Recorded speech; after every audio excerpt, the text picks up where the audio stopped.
Se assim como eu, você toma bastante café, acha que isso não vai influenciar no teu sono, come chocolate dizendo que ele não vai te engordar, come um monte de churrasco e acha que isso aí... Acha não, você tem convicção de que o churrasco vai te deixar forte? Pois esse papo de hoje pode ser pra você. Mas antes eu vou passar a bola pra Lana Seganfredo. Até porque dormir de meias nunca foi uma tradição lá em casa e aí eu descobri que isso faz bem. Mas muito mais do que isso, eu vi vários vídeos dessa pessoa falando sobre suco de beterraba, sobre o ovo de manhã, gente. Isso sim, eu como todos os dias. Dr. Júlio César Luckmann, bem-vindo! Obrigado pelo carinho e pela oportunidade. Legal, eu queria começar conversando com você sobre esses mitos e verdades que você está sempre desvendando na internet, né? A galera sempre compartilhando vários vídeos seus. E como é que isso chega para você? As pessoas com curiosidade, questionando. Como que é isso para você no teu dia a dia, esses questionamentos que surgem na tua rede social? Eu acho que quando a gente vai pensar em saúde de uma forma geral, nós seres humanos somos muito amadores, assim, né? A gente é muito amador. Porque a gente passa um período gigante na escola estudando coisas que são obviamente necessárias, que vão treinar áreas do cérebro que a gente vai utilizar para alguma coisa um dia. Mas às vezes falta o básico do básico do básico, que é conhecer um pouco dessa maquinaria incrível que nós temos. E muitos desses mitos, eles acabam chegando na mesa das pessoas porque a pessoa não tem um reflexo no espelho que desconfie, dizendo, cara, tá estranho isso aí. O cara tá falando do fígado no lado errado. Não, tem alguma coisa estranha. E em relação à alimentação, isso não é muito diferente, assim, né? Eu acho que o trabalho do nutricionista nesta linha, por exemplo, de orientar a pessoa sobre o que comer, devia ser totalmente desnecessário. Sim. E é o que ele mais faz hoje. Verdade. Só que a gente acha que isso é uma coisa tão óbvia, mas as pessoas elas não sabem o que colocar no café da manhã, elas não sabem como compor um prato. Então, hoje, acaba que o profissional da área de saúde, ele tem que trabalhar não só para instruir as pessoas, mas para reverter muitos desses conceitos errados que chegam, viram mitos e acabam ficando encalacrados ali como verdades na vida daquela pessoa, como a ideia de uma tacinha de vinho todos os dias para nossa saúde. Cara, há 30 anos as pessoas falam essa merda e a gente está com isso na vida das pessoas até hoje, até que alguém daí chega com base científica e fala, velho, isso aqui não tem lógica nenhuma. Os teus vídeos acabam sendo muito viralizados, muito compartilhados, tem muitos compartilhamentos, todos esses conteúdos. De que maneira que a pessoa consegue diferenciar o que é você no vídeo e o que é IA? Porque agora a gente está tendo uma enxurrada de vídeos fakes rolando no WhatsApp da galera, né? Eu acho que isso é uma coisa inevitável, né? Hoje, com 10 milhões de seguidores, eu faço mais visualizações que alguns canais de TV. Então, a mira dessa turma acaba sempre ficando apontado para a gente. E assim, eu acho que nós passamos uma fase da história da humanidade em que as pessoas caíram muito facilmente no que é IA. Né? Da minha mãe pegar o telefone e falar, caramba, isso daqui, que coisa incrível. Hoje a minha mãe pega o telefone e fala, será que é isso? Então, ainda que nós tenhamos uma curva ainda talvez um pouco ascendente nessa questão da produção de IA e das pessoas acreditando nisso com facilidade, eu acho que hoje a gente já está num desaceleramento, as pessoas já estão começando a desconfiar, elas olham para a imagem e falam, não é possível isso daqui. Então já a gente está buscando mais informação. E eu faço um trabalho bastante intenso nas redes, chamando as pessoas para os meus canais oficiais. Certo. Falo, olha, segue este canal, é aqui que eu tô, não é lá. Então isso é uma coisa que eu acho que é bem, bem importante, mas eu acho que não tem como fugir disso. É verdade, né? Essa desconfiança toda. Amor, você já recebeu muitos desses vídeos também, né? Acabam caindo pra gente, né? Chega pra gente e o senso crítico ele tem que ser forte, né? Porque... Só que por outro lado eu vi uma coisa interessante essa semana. Um texto tão bem escrito, de repente alguém leu e falou, nossa, tá tão bom que parece IA. Aí eu não sabia se eu agradecia ou... Eu não sabia o que eu falava para a pessoa, porque como assim tá tão bom que parece já foi eu que escrevi, né? Mas acho que acontece também, né? Isso é muito complexo, porque inclusive hoje tem empresas que já estão começando a colocar slogan com coisas do tipo, você será atendido por um humano. Tem um banco aí famoso que está lançando uma IA gigante. Verdade. E o concorrente está dizendo, aqui nós atendemos você com seres humanos. Ou seja, eu acho que a gente vai chegar num momento em que as pessoas vão começar a buscar esse tipo de atendimento. De ter do outro lado alguém falando assim, sou eu, é o Júlio que tá falando aqui, né? Porque chega uma hora que isso enche o saco também, né? Eu particularmente prefiro ser atendido por um humano sempre. Sim. Porque a gente pega essas... assim, essa coisa de você... De repente, até é fake a digitação, né? Você liga lá na prestadora do serviço e tal, e estamos levantando o seu cadastro. Tac, tac, tac, tac, tac, tac. Eu acho isso meio ruim. Assim, eu prefiro falar com uma pessoa. Não que eu queira, talvez, reclamar, né? Porque a IA vai pegar a tua reclamação e simplesmente não vai dar bola, né? Vai enfiar no lixo eletrônico. Exatamente. Agora, muitas das tuas teorias que você traz, como experiente fitoterapeuta que você é, né, podem gerar questionamentos e dúvidas. E já teve médicos ou pessoas da área da saúde que questionaram as tuas afirmações nas tuas redes ou para você pessoalmente? Graças a Deus. Ah, é? Graças a Deus. Eu acho que todo conhecimento que não aceita crítica não é digno de ser tido como conhecimento. A gente está vendo hoje, por exemplo, uma briga política no país muito grande, né, com partidarismos e lados.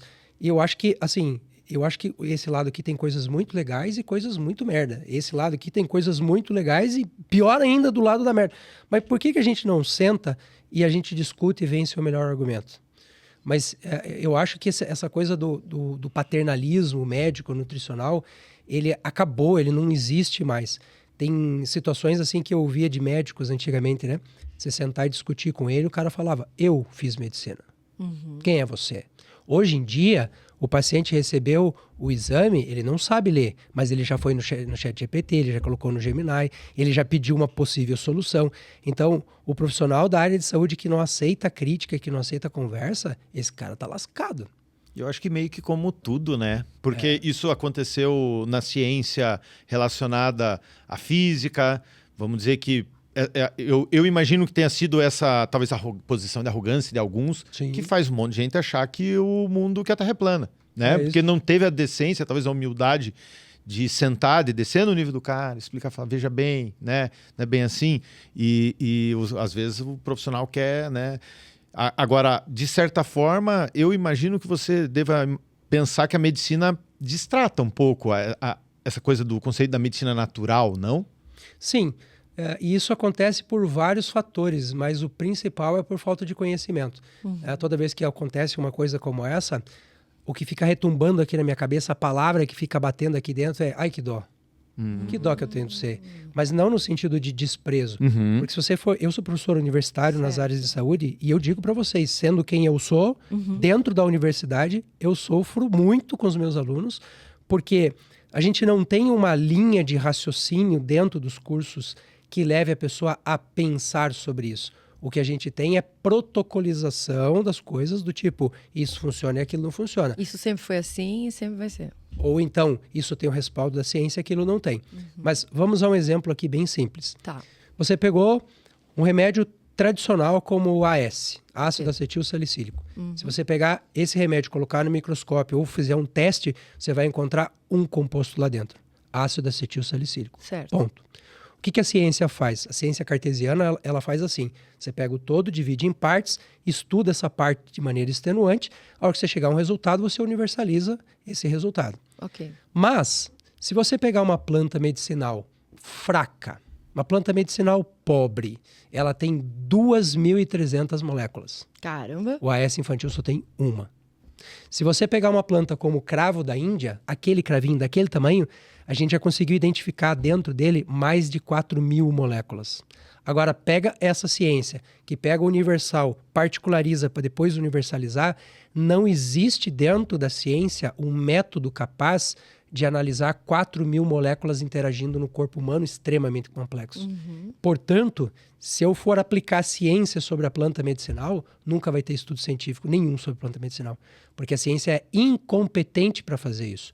Então, quais são as linhas dentro da ciência que a gente começa a atuar? Eu começo a ver a observação da aplicação daquela planta.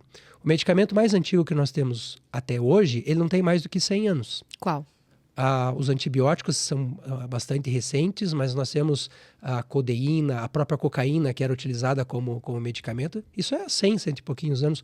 Agora, eu consigo observar o uso de uma planta medicinal por 4 ou 5 mil anos.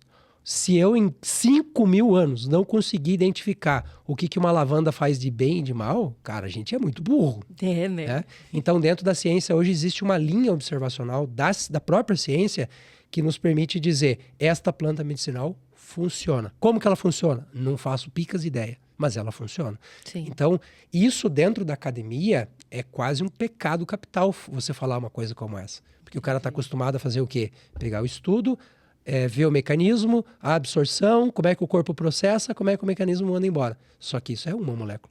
4 mil não dá. O que não quer dizer que o natural funcione. Entendi. Agora, dentro dessa tua explicação, possivelmente quando você conversa com o teu público, gera muitas dúvidas, gera muitos vídeos falsos, inclusive, até outros rebatendo o que você está falando. E um pouquinho antes de começar, a gente comentava sobre vídeos que usam a tua imagem para teorias completamente nada a ver ou até mesmo propagandas maldosas, né? Sim. Qual foi a propaganda mais diferente, mais ridícula, talvez, que você tenha visto usando a tua imagem? Venda de produtos de sex shop. Caramba! Eu segurando um negoção na mão e o cara dizendo... Eita! Funciona! Usa 3 vezes por dia que vai melhorar a sua pele. Mas usando o teu nome, assim, tudo? Minha imagem, minha voz, minha imagem. Aí o cara pega o grande e escreve Lookman, né? Tipo isso. Brilhando em letras garrafais, assim. E outros tipos de serviços e produtos que vendem por aí. Aí eu vou aproveitar para fazer uma abertura aqui para a fala do Dr. Drauzio Varela, que esteve em Curitiba no ano passado e comentou sobre isso, sobre a enxurrada de vídeos usando a imagem dele. É verdade. Que é um cara super exposto, né? Com teorias super mirabolantes. Vamos ver. Vocês já devem ter visto na internet eu vendendo remédios para curar o diabetes, para curar dor nas costas, etc. Nós temos hoje quadrilhas que agem na internet vendendo medicações, vendendo tratamentos falsos e você não tem como evitar. As primeiras feitas por inteligência artificial, usando o meu nome, minha imagem, etc., a voz era muito distorcida. Hoje, a voz é melhor do que a minha voz. Eu, quando olho, falo, a voz está mais bonita aqui do que a minha. Pegam imagens minhas no Fantástico, usando a TV Globo, etc., para uma quantidade enorme. Nós descobrimos agora, há pouco tempo, um estelionatário desse que dá um curso pela internet para propaganda de quem quer vender remédio usando o meu nome e a minha voz, feita por inteligência. Um curso. Uma repórter do UOL se matriculou nesse curso. Sabe quantos alunos tinha? 600 alunos. Então nós temos quadrilhas de estelionatários na internet, ganhando dinheiro com a internet e, pior, em sociedade com as plataformas, porque você não consegue tirar. A gente tenta entrar em contato, ver se fala, olha, não é possível, isso é uma mentira. Você não tem nem interlocutor. Por quê? Porque eu faço um vídeo. Eu vou colocar na internet e quantas pessoas vão ver? 50, 100, 200? Eles pagam para a plataforma e a plataforma manda isso para milhões de pessoas. Para mim, o que me dói é quando eu encontro uma pessoa humilde na rua que diz, doutor Drauzio, eu comprei aquele remédio para minha mãe, para dor nas costas, e ela não melhorou tomando o remédio que o senhor indicou. Você tem que falar para a pessoa, olha... Isso é estelionato, sabe? Isso é um crime que fazem. É um crime contra a saúde pública. E as plataformas são parceiras, são sócias desses criminosos. E na hora que você vai para cima deles, eles dizem que você que tem liberdade de expressão. É isso que elas dizem, né? Está contra a liberdade de expressão. Pô, liberdade de expressão, de você cometer crimes? E é bem isso que a gente falou, né, doutor? As pessoas acreditam porque tá ali no WhatsApp, tá fácil. Sim. Acaba não questionando e, na dúvida, quer saber? Vamos mandar para todo mundo para ver o que acontece. E não pensa que, se não sabe se é verdade, é melhor não enviar, né? Não compartilhar. Pelo menos é essa a dinâmica que a gente tem em casa, né? Não sei vocês. Sim, é o que deveria ser, né? Mas às vezes caem coisas em grupo de família, assim. Sei lá, eu peguei essa semana uma situação de um cara que ele entrou em contato com a minha assessoria, porque ele queria pegar tudo na fonte, né? Os vídeos saíram e tal, assim. Aí a minha assessora falou, tá, mas tu vai botar onde isso aqui? Não, eu tô em 1000 e não sei quantos grupos. Eu vou ajudar a divulgar, mas não tá E ele ajudando. queria a fonte. Graças a Deus que foi assim. Certo. Mas quantos caras desses existem hoje, vivendo disso muitas vezes, que pegam esses vídeos virais e... O que aconteceu ontem, um amigo meu me ligou e falou, cara, vai ter o teu curso sobre intestino e tal? Eu falei, vai. Meia hora depois ele me liga de volta falando, o aplicativo que eu instalei teu aqui, cara, baqueou meu celular. Eu falei, que aplicativo?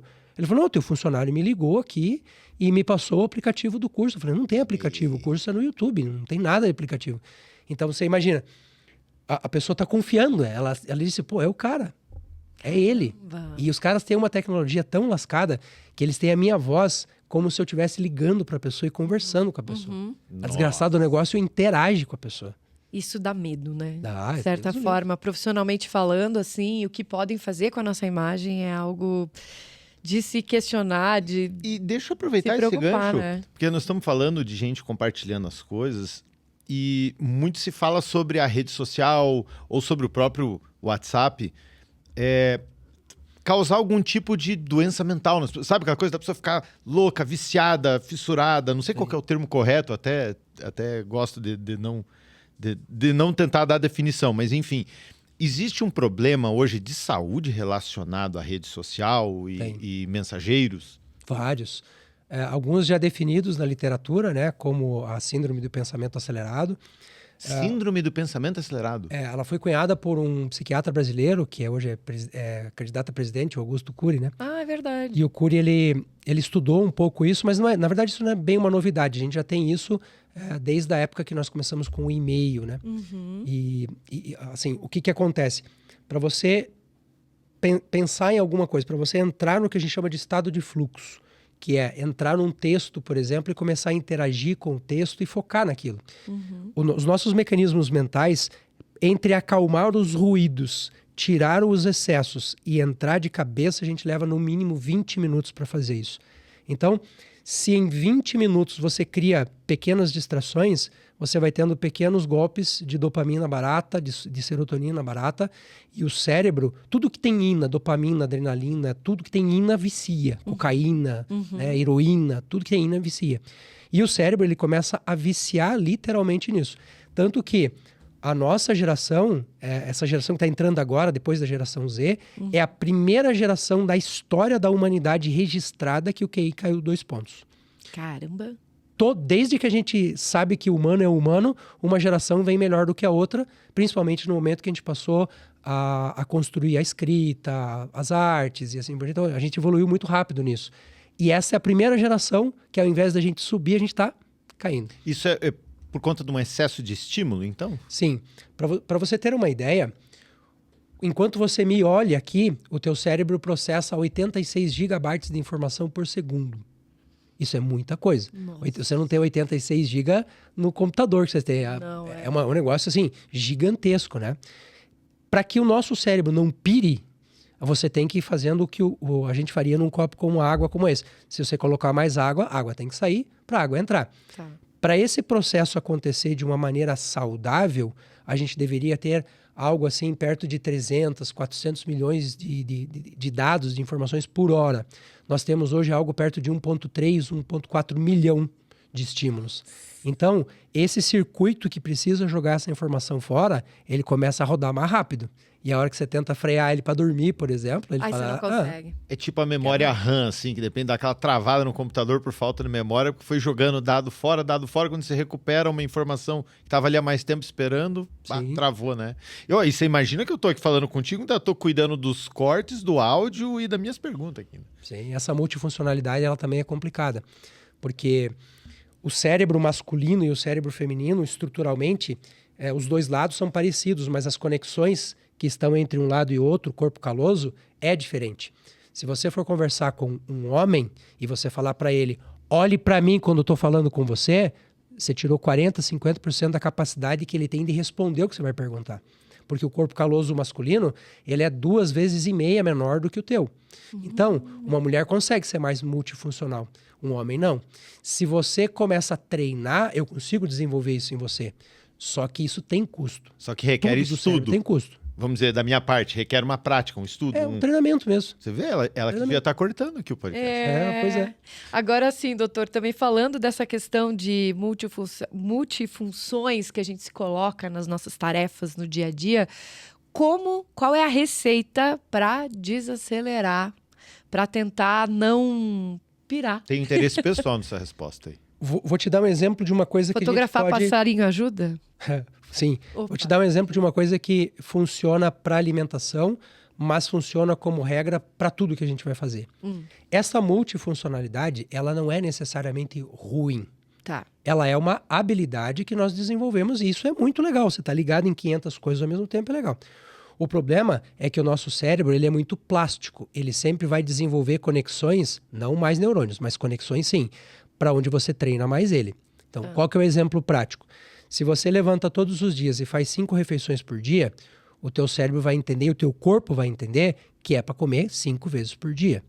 Se você, durante a semana, o exemplo do que eu estou agora, você pratica um jejum de 12, 13, 14 horas, você tanto desenvolve o lado do cérebro que consegue viver com 5 refeições, quanto o lado do cérebro que consegue viver com 2. Então você treinou os dois lados. Esse processo do acelerar, ele vai desenvolver naturalmente porque a gente está multifuncional. Então, fazer práticas de mindfulness, práticas de jejum, práticas de zero coisas, você sentar e ficar olhando para a natureza, vai desenvolver o outro lado. Como é que isso se traduz na prática como uma coisa que realmente vai fazer a diferença? Fomos viajar num grupo de 7 pessoas para fazer uma palestra numa cidade. Chegamos na cidade 11h40 da noite. A cidade é um ovo, não tinha mais nada aberto. O povo estava puto porque eles não tinham o que comer. Eu fui pro quarto dormir. Sim. Por quê? Porque a minha prática de jejum me diz, agora não é hora de comer e tá tudo bem. O que acontece hoje é que as pessoas estão muito pilhadas o tempo todo e quando elas precisam puxar o freio de mão, o cérebro fala, eu não conheço isso. O que é frear? O que é parar? Um exemplo prático meu.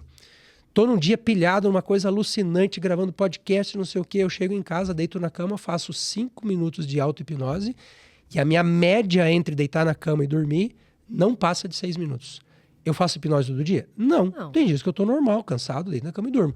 Mas no dia que eu tô muito pilhado, eu vou para uma técnica. E é isso que as pessoas não têm hoje. Auto-hipnose? Auto-hipnose, você passa isso todo dia. É o estágio que é o último estágio da consciência antes de você dormir. É o estágio de consciência plena. É o tipo de coisa que, como o doutor mesmo disse, que a gente talvez faça, mas não tem consciência ou não sabe tecnicamente a definição. Isso mesmo. Que coisa. E na auto-hipnose você consegue instalar um gatilho, por exemplo, para a pessoa entrar no sono. Porque o que é o sono? Para você entrar no sono, você precisa primeiro enganar o teu corpo. Você tem que deitar na cama e fazer de conta que você está dormindo. Isso é o quê? É um treinamento. Desligar a TV, porque senão você está dizendo pro teu corpo que você está assistindo televisão. Então, e é mais ou menos o que a grande maioria das pessoas não faz. Elas não querem fingir que elas estão dormindo. Sim. Elas querem deitar na cama e continuar processando até o cérebro chegar num nível de estafa tal que ele cai no sono, só que isso já não é mais sono.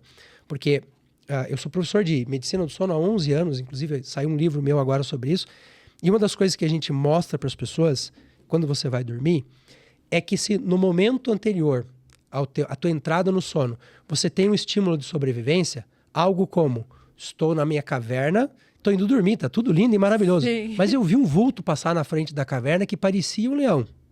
Ou você foi dormir e viu um vulto para dentro do seu quarto que parecia um rato. Tá. Ele não precisa ser um rato. O teu cérebro diz, eu não vou dormir com esse troço aqui. Aí o que acontece? Dos estágios do sono, nós temos 4 fases, né? E a segunda para a terceira é o sono profundo, onde você limpa o corpo, matura as células do sistema imune, você faz toda a reconstituição de células, você trata a inflamação, enfim. Se você entrou no estágio do tipo, uma coisa ridiculamente simples, você foi rezar antes de dormir. Cara, rezar é maravilhoso. Sim. É sensacional, não há sombra de dúvida. É mas não na hora de dormir, cara. Sério? Pô, se você deitar na cama e rezar, o que você tá fazendo? Você tá criando uma puta conexão gigante com Deus, ou seja lá com quem você tá rezando, e daí tu quer ir dormir?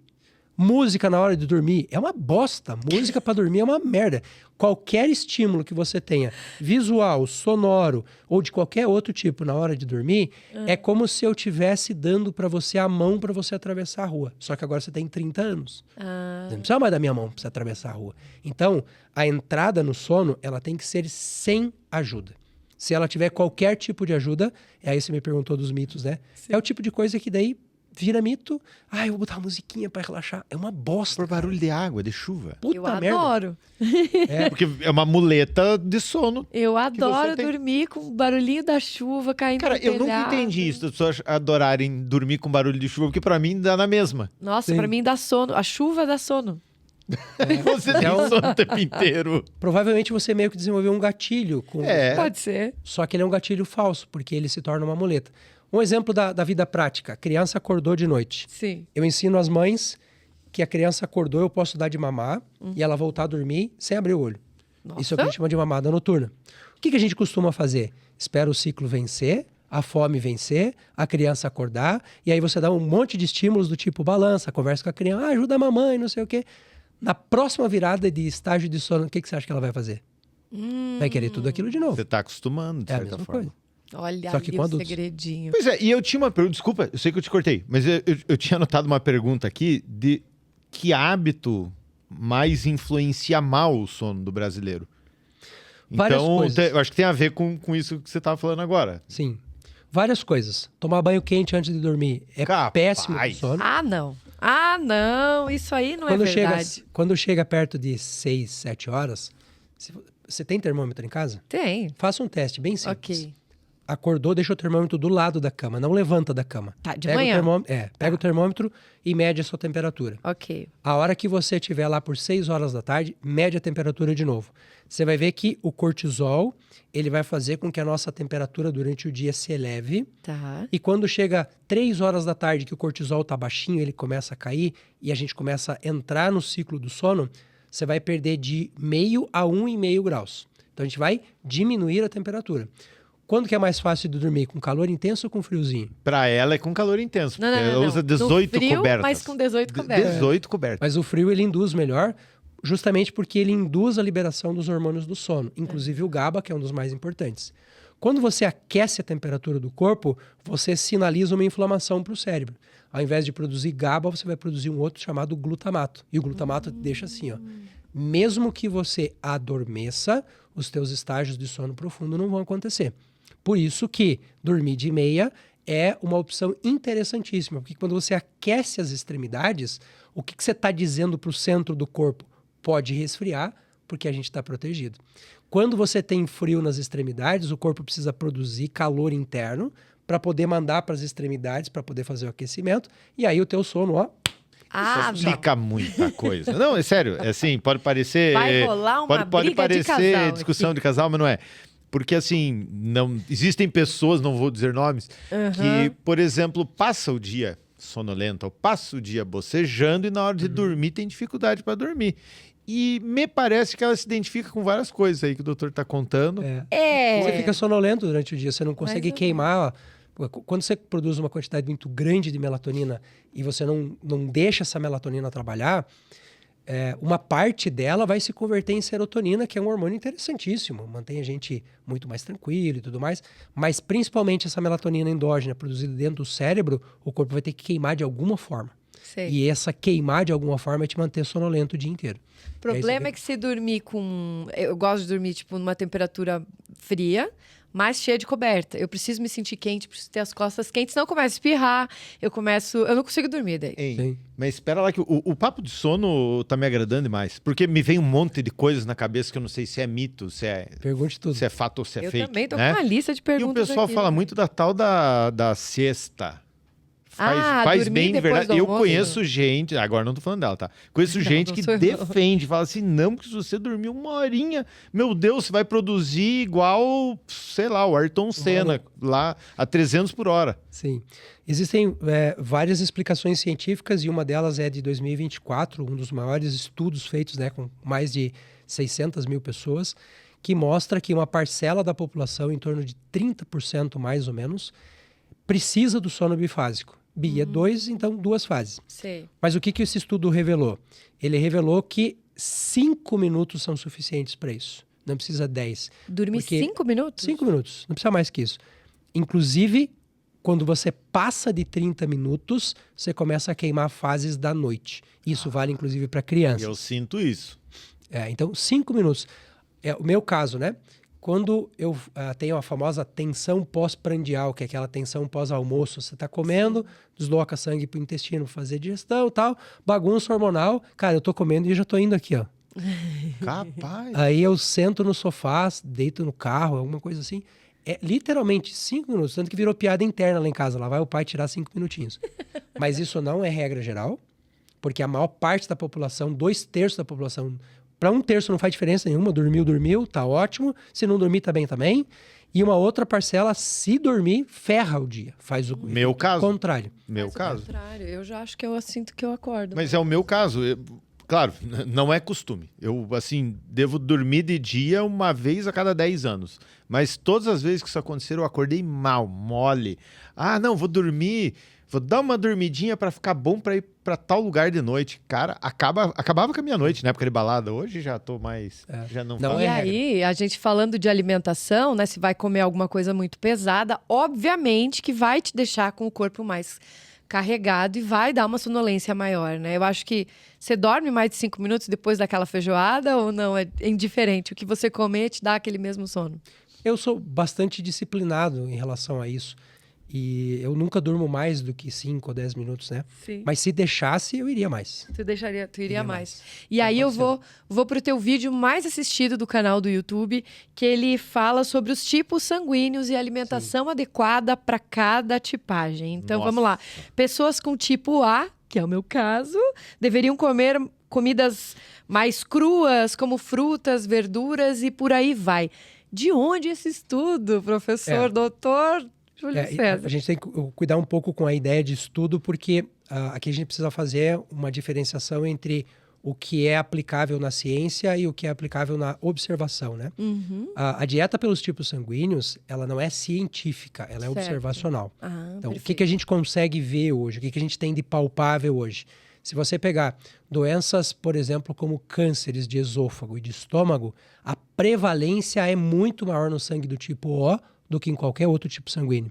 Se você pegar alguns tipos de câncer, tipo de mama, você vai ver que a prevalência dele tende a ir para mais um lado do que para outro. O que os caras fizeram? Eles começaram a observar um pouco do padrão de onde surgiram esses sangues. Então, por exemplo, o sangue O, ele é um sangue que nasce originariamente na África. E hoje, se você pegar no Google mapa de tipo sanguíneo, obviamente a gente está muito mais miscigenado, muito mais Sim. misturado. Mas você ainda vai ver uma prevalência muito grande da população africana indo para o O, da população nativa europeia indo para o A, da galera da Ásia indo para o B, e mais recentemente, coisa de 3.000 anos, 2.000 anos, com o surgimento do AB, quando a galera da Ásia invade a Europa, pega o B com A. Então a gente começa a analisar alguns padrões, e esses padrões, eles, como eu disse, não são científicos, mas eles são muito úteis.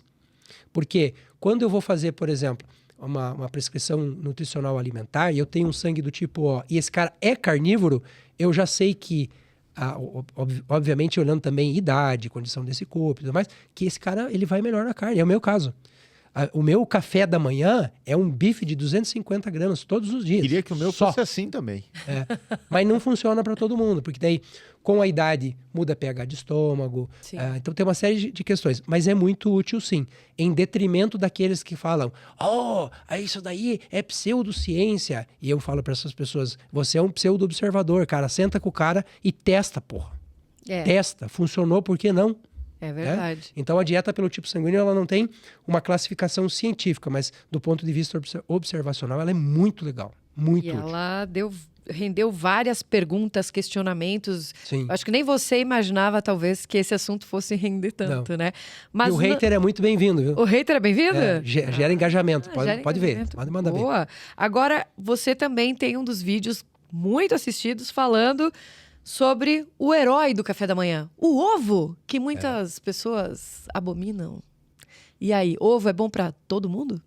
Então, mesma lógica, quando a gente vai pensar em termos de alimentação, talvez um dos erros que se configure no principal erro que nós temos hoje na alimentação é a monotonia alimentar.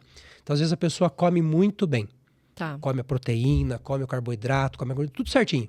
Só que de segunda a sexta é feijão, arroz e carne, feijão, arroz e carne, feijão, arroz e carne. Sempre a mesma coisa. Sempre a mesma coisa. Então, o ovo, ele é um composto que tem tudo que o nosso corpo precisa. Tudo. De vitaminas a minerais, ele é absolutamente completo. Ele tem tudo que a vida precisa para existir. E ele é uma das proteínas mais fáceis de digerir, enfim. Ele é maravilhoso. O problema é o ovo todo dia. Então, o que acontece hoje, o que a gente vê muito acontecendo em consultório? A pessoa passou 20 anos comendo 3, 4 ovos por dia. Sensacional. Do dia para a noite, ele teve uma gripe, o sistema hormonal dele e o sistema imune dele bagunçou. E o sistema imune, ele é muito assim.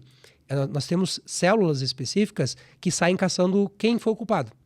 E aí, o que acontece? Como você come a mesma coisa todo dia, o teu nível de tolerância para aquilo, ele começa a diminuir, você começa a criar anticorpos. Aí, de repente, o sistema imune fala assim, ó, eu acho que é o ovo. Aí, do dia para a noite, você se lascou. Então, o que eu costumo falar para os pacientes hoje? Ovo é uma das coisas mais maravilhosas que tem. Pode comer à vontade. Ah, posso comer quantos ovos? Até 10 ovos por dia você pode comer e não vai te dar nada. Ah, vai aumentar colesterol. Bosta nenhuma, não vai. Não tem um estudo mostrando isso. Agora, 10 ovos por dia, todo dia, vai dar merda. 10 ovos todo dia, é muita frito, coisa. Com aquele óleozão. Ah, não, mas daí você tá matando a pessoa. Não, então, Você tá botando o pior cenário. Mas tem isso, não tem? Tem muita gente que às vezes pega o alimento que é benéfico, mas a forma de preparo vai influenciar mal, não? Sim. Ó, vou te dar um exemplo. Posso fazer uma pergunta absurdamente indiscreta? Você tem que idade hoje? 48. Veja. Vou falar por causa das mulheres de maneira específica. Você tem filhos, não? Não. Tá. Já passou, tá na menopausa, não tá? Não. Ok.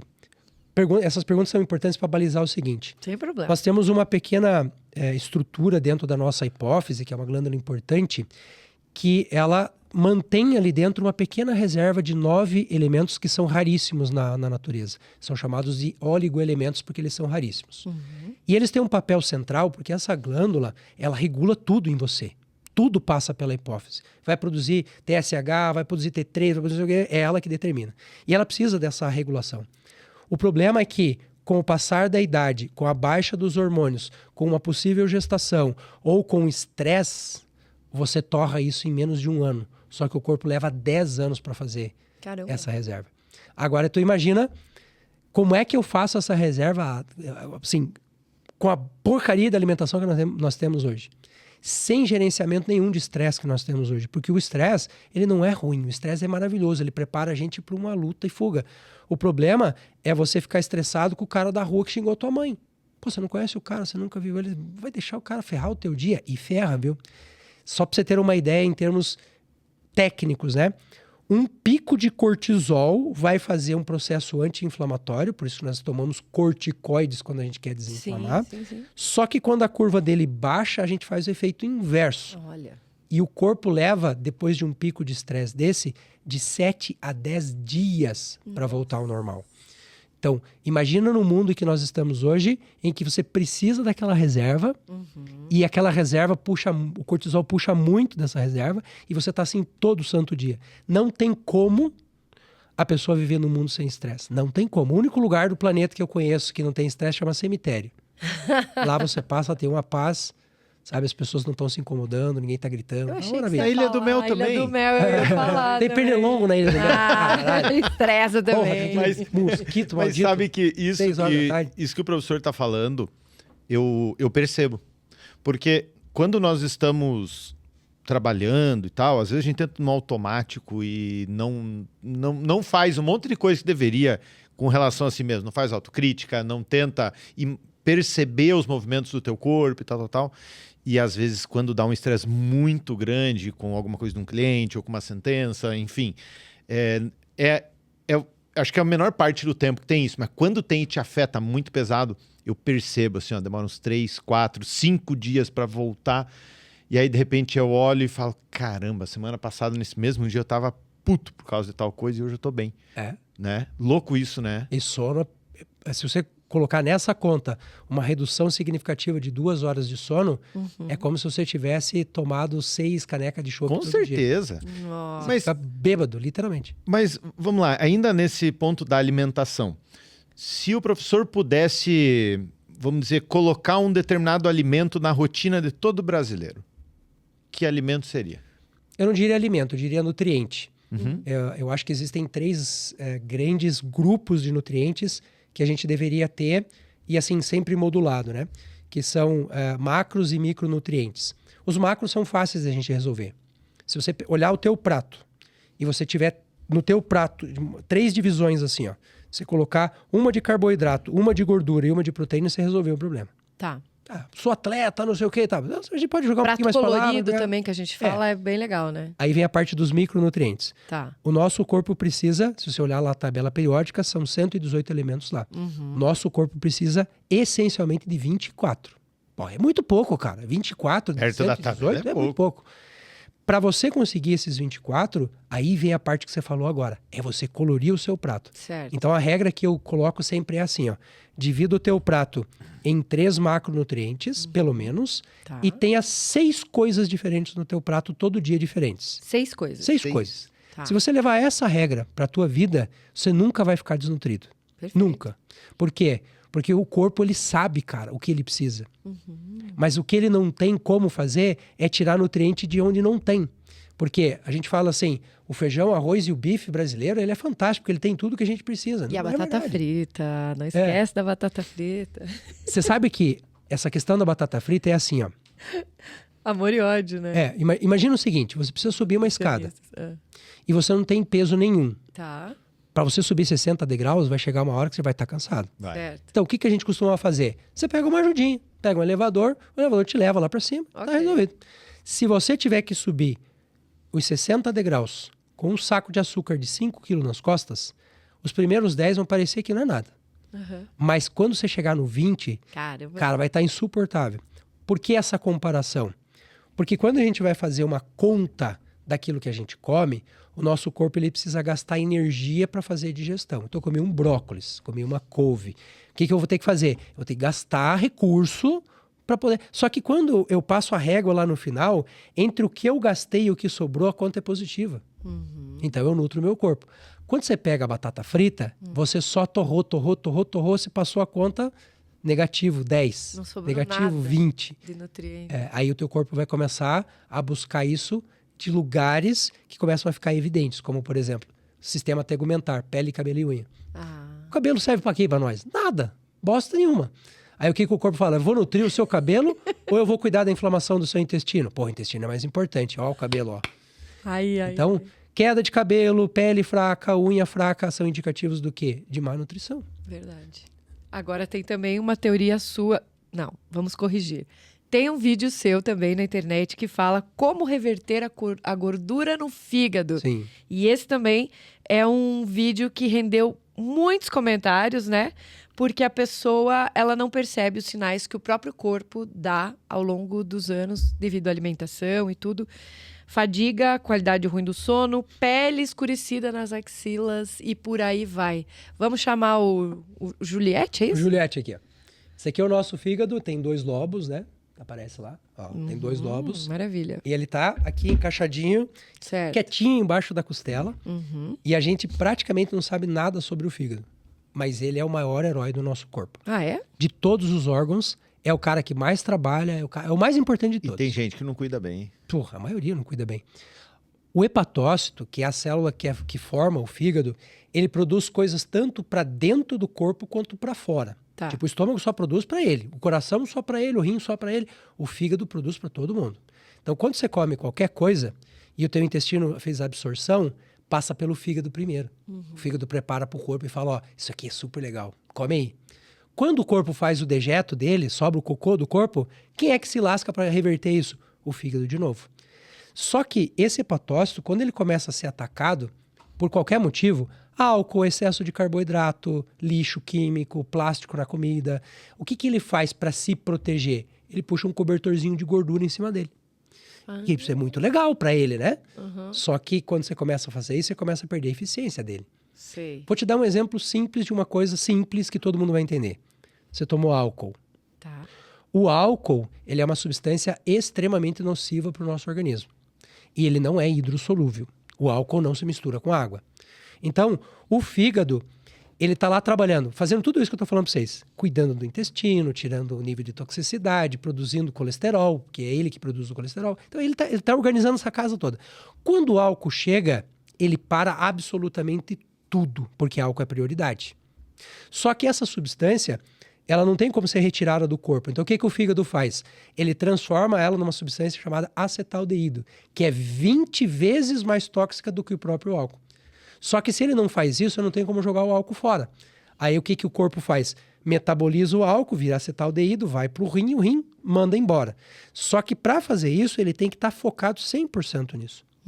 O resto do corpo que se exploda. Imagina que entre 3 horas da tarde e 3 horas da manhã é o período de descanso de quem? Do fígado. Aí tu tá tomando quando? À noite.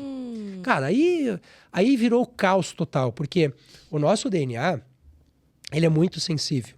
E o DNA é a chave da sabedoria do nosso corpo. O DNA é o que manda fazer tudo. Barba, cabelo, bigode, é ele que fala. Se você lesionar o DNA, ao invés de produzir A, ele começa a produzir B. E aí, essa disfunção dá origem a uma coisa chamada câncer. Eu ia falar. Né? Todos os dias nós produzimos 100 mil células cancerígenas. Todos os dias. Todo mundo? Todo mundo. Fazendo ou não fazendo, você vai produzir. Brócolis tem antinutriente, produz célula cancerígena. Feijão tem fitalato, produz célula cancerígena. Mas só que o fígado não tem que parar para fazer isso. Então ele tá lá trabalhando, ele, um pouquinho aqui, blá, blá, botou álcool, ele para tudo. Aí eu te pergunto, e aquele nível de toxicidade que você tinha lá na célula, que você precisava tirar aquele dejeto, aquele cocô que você precisava tirar da célula, quem faz? Ninguém faz. Então, às vezes as pessoas falam, né, que o nosso intestino é o nosso segundo cérebro. Eu acho que o cérebro de algumas pessoas é o segundo intestino, de tanta merda que tem lá dentro. De tanto cocô que o cara acumula. Porque a vida do cara tá tão torta, mas tão torta, fazendo coisas tão erradas de uma maneira tão constante, que daí ele chega pra gente e fala, porra, mas eu fiz 20 anos e não deu nada? Agora que começou a me fazer mal? Não, você tá construindo essa merda que você tá fazendo aí há 20 anos. É um acúmulo. Ah, mas eu sou novo, eu aguento. Ah, A gente escuta isso bastante, não? Tem uma teoria bem legal. Quando a gente terminou o projeto Genoma, em 2005, dos quais eu fui um dos caras que trabalhou ali na linha de frente, começou a partir de 2005 um projeto menos conhecido chamado Projeto Microbioma, que olha para o nosso intestino, para as nossas células e tal, e um projeto que começou a entender como é que o DNA ele funciona e em que ponto que ele morre e não sei o quê. O que os caras conseguiram descobrir? Que quando a gente nasce com reserva de tudo. Reserva óssea, reserva no cérebro, né? Vocês nascem, mulheres, 300 milhões de óvulos. Cara, é uma coisa louca assim.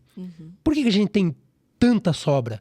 Porque antigamente nós vivíamos 30 anos. Sim. Pô, então meu corpo tinha que pegar essas reservas para me manter vivo. O que nós temos hoje? A possibilidade de viver 70, 80, 90, 100 anos. Só que tem coisas que você não tem como manter a reserva. Exemplo, nós nascemos com 100 bilhões de neurônios no nosso cérebro. Até os 7 anos de vida, nós baixamos para 86 bilhões. Nós cortamos, a gente manda embora 25% do nosso... De 100 para 80 é bastante. É bastante, cara, é bastante. Quando você toma um porre e você tem 18 anos, você elimina, numa noite, 400 a 700 mil neurônios. Caramba. Num porre. Nos 18 anos, isso não vai fazer diferença absolutamente alguma. Mas lá Que dá aquela na frente... sensação, que dá aquela sensação de eu sou intocável, eu sou foda, eu consigo. Quando você passa dos 30 anos que a curva hormonal estabiliza e você não tem mais neogênese de um monte de coisa, não nasce mais célula, o corpo diz, bom, agora eu vou pegar aquela reservinha que não tem mais. Aí tu te lascou. Aí vem, pode estar relacionado com casos de Alzheimer, por exemplo, ou não tem nada a ver? Sim, sim. As doenças neurodegenerativas, elas são a linha de frente onde isso mais aparece e aparece com mais força. Porque o cérebro ele tem uma constituição que são pouquíssimas as áreas do cérebro que a gente tem neogênese, que tem nascimento de novas células. De maneira geral, o que você tem, o que você não tem, acabou. O que a gente tem é essa plasticidade de uma célula neural conseguir criar conexões. Então, a gente pode ter de 1.000 a 10.000 conexões. Tem casos que a pessoa sofre um acidente, perde um lado do cérebro, o cérebro se adapta, E ele dá um continua jeito normal, e né? segue a vida. O problema é que algumas áreas, como é o caso do hipocampo, por exemplo, onde a gente tem a nossa memória, se você fizer uma pequeníssima lesão nele, Um abraço. já era.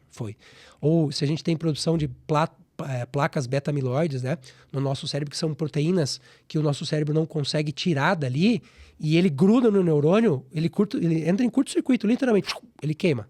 Sim. E aí você começa a ter as doenças como as doenças como Alzheimer, o Parkinson é assim também, a esclerose lateral amiotrófica é assim também, enfim, né? Então a gente tem que preservar quando é novo. Só que quando é novo a gente é muito burro, cara. Quando é novo a gente acha que... Não sei o que, manda pra mim aqui que eu dou conta. Nossa, e aí nessa de você fazer essas pesquisas todas ao longo da tua vida, tem alguma coisa que você pensa que você fez de bobeira lá atrás, no início, que você pensa, ai, que idiota, né? Tipo, sei lá. Todo santo dia. O que você fez de dar errado? Eu acho que a grande questão da humanidade é a gente tentar voltar no tempo com a cabeça que a gente tem hoje, né? Mas assim, tem muita coisa que dá pra gente recuperar, tem muita coisa que a gente consegue preservar, mas quando eu olho pra minha vida dos 20, 21 anos, a época de quartel, eu era oficial do exército, tinha uma grana boa, tava solteiro, puta, bebida e não sei o que, virar à noite.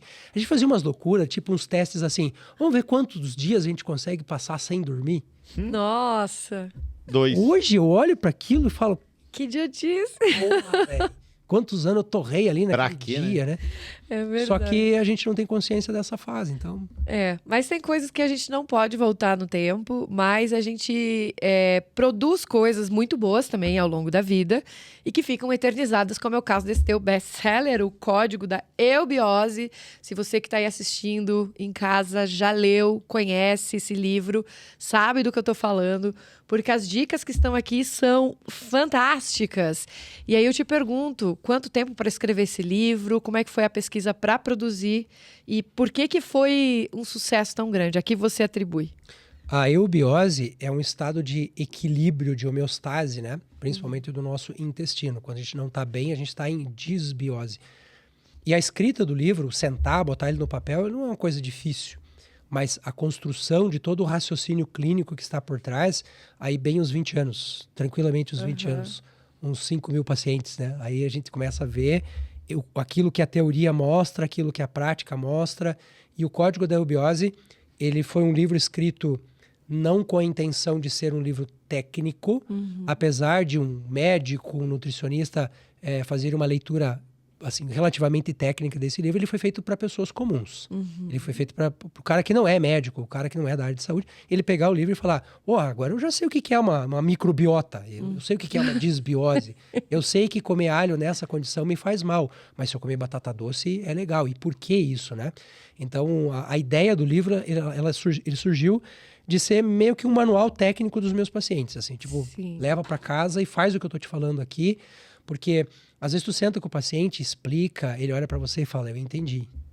Até daqui a 2 minutos, daí ele já não lembra mais nada. Daí é bom ler e ter aquela bíblia do lado, né? Pra dar todas as dicas. Manualzinho, pra dar aquela olhada. E uma das dicas que você fala também é um dos vídeos muito assistidos do teu canal, que fala sobre os benefícios da beterraba. Sim. Né? Acho que um dos grandes benefícios pro intestino...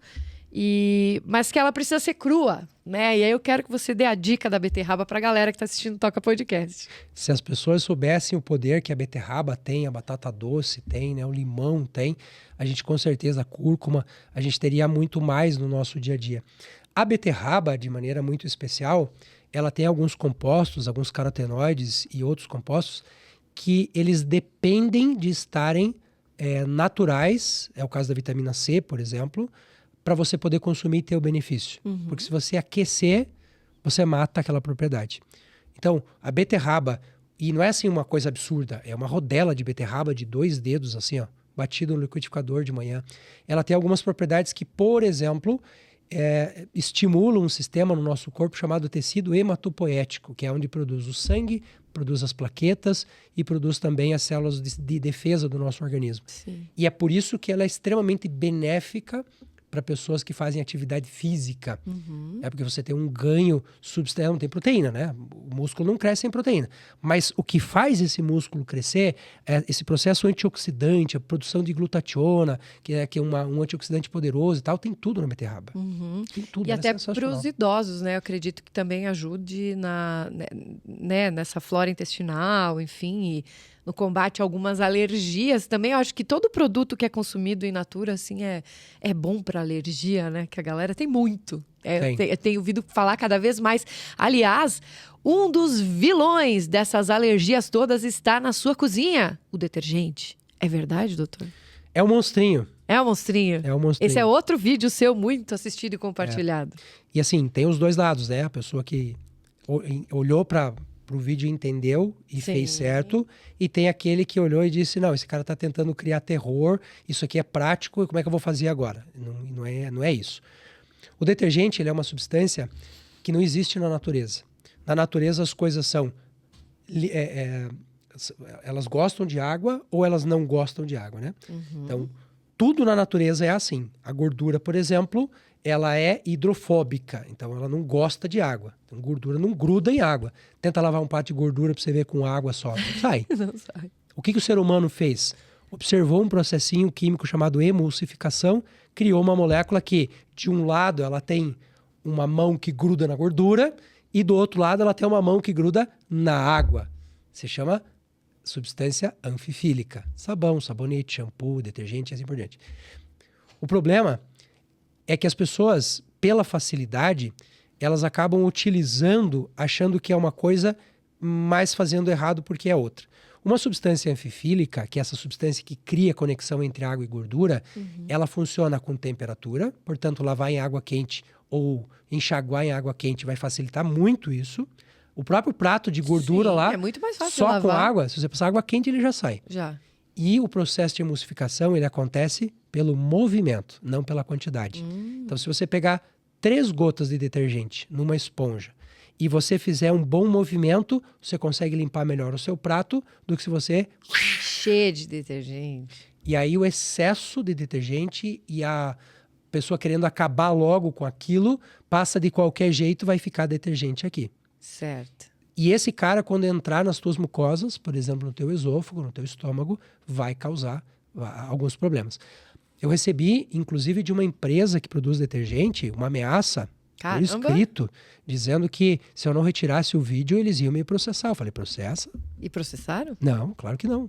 Porque se o detergente chegar no estômago, ele é uma substância orgânica, os ácidos orgânicos vão transformar ele em outra coisa. Eu falei, e até chegar no estômago? Tudo que você tem aqui no trajeto do esôfago, o que acontece? Silêncio. Da alergia. Ué, por que então que tá escrito não beba no negócio, né? Simples assim, né? É o que eu penso, pelo menos. E quem tá na linha de frente, Aham. que é o cara que tá atendendo o paciente, Sim. e você faz a regulação. Cara, tira o detergente. Faz assim, ó. Pega um copo d'água, uma colher de detergente, água morna para quente, e põe aqui, vai lavando a tua louça, molha aqui dentro, lava, passa, enxágua bem. Você vai ver, pele melhora, cabelo melhora, intestino melhora. Aí como que você vai contestar uma coisa dessa? É verdade. E também tem a questão dos corantes, né? Que também são muito prejudiciais, que eventualmente estão nesse sabonete, nesse shampoo, nesse excesso de shampoo, que as pessoas põem para lavar o cabelo, doutor. Precisa de tudo isso? O Brasil é um dos poucos países no planeta Terra em que os produtos de limpeza contêm lauril. O lauril, ele é uma substância que está ali também para participar desse processo de emulsificação. Mas a principal função do lauril é produzir espuma. Se o troço não produz espuma, as pessoas falam, isso aqui não presta. Isso aqui não presta. Usei um shampoo, mas não faz espuma. Cara, ele não presta, não serve pra nada. Só que ele mexe com a microbiota da nossa pele, ele tira a gordura natural da pele. Então, e isso é interessantíssimo, porque eu tenho um curso que ensina as pessoas a fazerem produtos pro dia a dia, como Caseiros. sabonete, shampoo e tal. E eu digo no curso, se você começar a vender e o cara não comprar porque ele tá falando que não tem espuma, tu vai ter que botar lauril porque ele não compra o teu produto. Mas é tipo pasta de dente, né? Que se não tiver o flúor lá pra mentol. você ter o gosto de limpeza, o cara acha que não tá fazendo nada, né? É o mentol, aquilo que ele tem ali é mentol. E você sabe que o mentol, pra mucosa de quem já tem gastrite, ela é um veneno. Olha. O que tá ali na pasta de dente, aquilo. Você pode ver, quem tá em casa assistindo a gente aí e tem gastrite ou tem esofagite, aquela azia, escova o dente pra você ver. Daqui a 10 minutos você tá com queimação aqui, ó. Olha. Porque o mentol que tá ali naquela pasta, ela vai descer, porque você vai acabar engolindo um pouco daquilo, obviamente, e isso lesiona esse tecido que já tá muito sensível. Então, vai dar merda. Pois é. Sabe que eu queria voltar um pouquinho ainda, quando o doutor falou de beterraba, né? Existia uma época em que eu tomava uma beterraba todo dia pra academia mesmo. Foi a época que eu me lembro que fez melhor efeito. Só que, cara, o duro é não enjoar da beterraba. Porque ela é forte. Ela é um pouco calórica também, né? E ela tem um gosto tão característico. Mas a caloria, pra quem tá fazendo bastante exercício, dela não é um problema. Mas, cara, uma hora você enjoa tanta beterraba. Uma por dia, acho que era meio exagero. É demais. E tem uma explicação pra isso. Imagine que na natureza, você tá aqui sentado comigo e a gente sentiu que tem alguma coisa errada. A gente sai daqui e sai correndo. Taco pedra, taco flecha, dou tiro, vou me defender. O que a beterraba tem para se defender? Nada. Então o que ela faz? Ela produz antinutrientes. Todos os produtos naturais, todos. De uma banana, uma laranja, uma beterraba, um feijão, todos têm antinutrientes. E aí é que está a grande sacada. Por que da beterraba uma rodela de 2 dedos? Porque é a quantidade de antinutriente que tem ali que não vai te dar esse efeito enjoo do tipo, eu não aguento mais. Uma beterraba é demais. Cara, A couve. Sim. A couve. tem jeito de tomar suco de couve, né? Então, uma folha de couve, se você fizer, ela tem uma série de compostos como enxofre, por exemplo, que realmente fazem detox, ajuda o fígado a trabalhar melhor. Só que isso é por 7 dias. Uma folha, com um pedacinho de gengibre. O que as pessoas fazem? Eu tomo suco de clorofila faz 1 ano. Aí você chega lá, o cara tá com o fígado desse tamanho. Pô, mas não era pra limpar o fígado? Pois é, mas 1 ano, né? 1 ano ele vai... Não, tem alguma coisa errada. Então, tudo na natureza está muito conectado com a nossa história. Os seres humanos, a gente não nasceu para fazer agricultura. Nós somos caçadores e coletores. Então, o nosso DNA aprendeu a pegar resto das coisas e pegar um pouco de cada coisa durante o teu trajeto. Então, tem um pedaço de beterraba? Pego. Tem uma laranja? Pego. Tem uma banana? Pego. Tem um pedaço de osso? Pego. Agora, tu não vai sentar embaixo de um pé de laranja e morar lá. Não. A própria natureza se encarrega disso não acontecer. 50 laranjas por dia. A própria natureza se encarrega de acabou o inverno, acabou a mimosa. Pra mim é tristeza. Eu adoro a mimosa. Eu também Eu adoro. também, é uma das minhas frutas favoritas. E agora eu quero polemizar esse papo aqui, porque os vegetarianos e os veganos, o que você falaria sobre essas pessoas que não comem carne? Isso é bom ou não é legal, na sua visão? Olha que coisa legal. O nosso intestino, ele tem 9 metros. Tá. E se você olhar aqui... De todo mundo? Intestino, 9 em metros? torno de 8 a É que 9 o metros. meu ela de acha que é tamanho. menos. É, tem alguém aqui que demora menos pra ir no banheiro. Se você olhar o que é o intestino, você vai ver que tem o intestino grosso, grandão, Perfeito. 1,20 m mais ou menos, e o intestino delgado, que tem ali os seus 7 metros e lá vai fumaça. Ok. Se você abrir um cavalo, você vai ver a estrutura do intestino de um cavalo muito parecida com o intestino grosso do ser humano. E ele não tem o intestino delgado. Tá. Ali tem um pH específico, um grupo de bactérias específico, ou seja, dá para fazer digestão de vegetais. Maravilha. Ok. Se você pegar um gato e abrir o gato, você vai ver um intestino muito parecido com o intestino delgado do ser humano. Com pH quase equivalente, as bactérias equivalentes, ou seja, comer carne também rola. Sim. O ser humano é um ser onívoro. Nós podemos viver comendo vegetais ou nós podemos comer vivendo carne. Se a tua opção é pela dieta vegana ou vegetariana, seja muito feliz. Eu não tenho problema nenhum com isso. O que eu tenho verdadeiro pavor é quando a pessoa quer para ti o que ela quer para ela. E aí te enfia a goela abaixo. Verdade. E assim, hoje a gente está começando a ver um outro grupo surgir, que é dos carnívoros, que estão ficando tão chato quanto os veganos. Ah, é? Muito chato. Porque ele não consegue sentar na mesa contigo e comer com você. Ele quer te converter pro lado dele. Isso enche o saco. Isso enche o saco em qualquer assunto do mundo, né? Mas isso é uma coisa assim, enche o saco. Então, quer ser carnívoro? Tem meu apoio. Eu, como da área de nutrição, eu vou sentar contigo e vou ver o que é melhor da tua dieta, de onde você vai trazer essa proteína que você precisa, de onde você vai trazer essa gordura. Cara, viva feliz, dá pra viver de boa. Se você é carnívoro, mesma coisa. Agora, para de me encher o saco para tentar fazer com que eu seja igual a você. Eu já sei o que fica bom pra mim. E tá tudo bem. E você adora um churrasco, né? Gosto. Eu também. E sabe que, assim, agora vamos falar cientificamente de coisas do cotidiano. Porque ele falou da couve e eu tinha feito uma conta aqui naquela dos 6, de você ter os 6 ingredientes ali no prato. no prato. E olha como a feijoada é saudável. Por né? quê? Porque ela tem arroz, feijão, vinagrete, couve, farofa, banana, orelha, paio, costelinha e laranja. Caramba! Eu acho que se comido com parcimônia... O nosso corpo aguenta muito pau, cara. Se a gente olhar, o corpo é um herói. Ele aguenta muito pau. Fígado, então. Tudo. Porém, quando a gente vai pensar nessa lógica cotidianamente, uma hora ele vai cobrar o preço. É mais ou menos como você ter 2 centímetros a menos numa perna.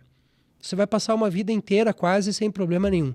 Mas aquela pequena descompensação vai gerar para outro uma sobrecarga que uma hora vai dar merda. Vai dar um problema no joelho. Com a vida é a mesma coisa. Você me pergunta, você nunca toma refrigerante? De vez em quando, 2 dedos, eu tomo. Você não toma cerveja? Tomo. Você não toma vinho? Tomo. Você toma todo dia? Não. Não. Você precisa dar tempo pro corpo descansar. Pois é. Simples assim. E o meu prato de churrasco que eu vi aqui, por exemplo, que ó, fraldinha, bacon e linguiça já são 3, né? Aí o que a gente coloca a mais ali, né? Salada não precisa, né? Pois olha, é 3 assim. Lembra que são 3 macronutrientes, né? Então, cada pedaço do prato pode ter até 10 coisas, se você quiser. Mas você tem que preservar aquilo. Por exemplo, se eu colocar lá 3 pedaços grandes de carne e pegar metade do prato, eu já exagerei. Que é um dos problemas que a gente tem hoje, porque tudo agora está virando proteína. Não sei se vocês viram, refrigerantes famosos estão botando proteína agora. Capaz. Refrigerante, tem proteína na cerveja, tem proteína em tudo. Só que a proteína em excesso, ela também vai cobrar um preço alto lá do seu rim. Porque esse rim precisa filtrar esse sangue, esse rim precisa compensar isso. Se esse cara tá com alta ingesta de proteína e baixa ingesta de água, vai dar problema lá no rim também. Então, se você olhar o prato com os 3 macronutrientes, cada um ocupando 1/3 do seu prato, em média, mais ou menos, né? E aqui dentro, se você quiser diversificar, pode botar até 10. Pois e essa foi a resposta que o professor deu quando eu perguntei o que adicionaria na dieta do brasileiro. E se o professor pudesse proibir algo, o que proibiria? Uma comida que não Tudo que tem agrega. conservante.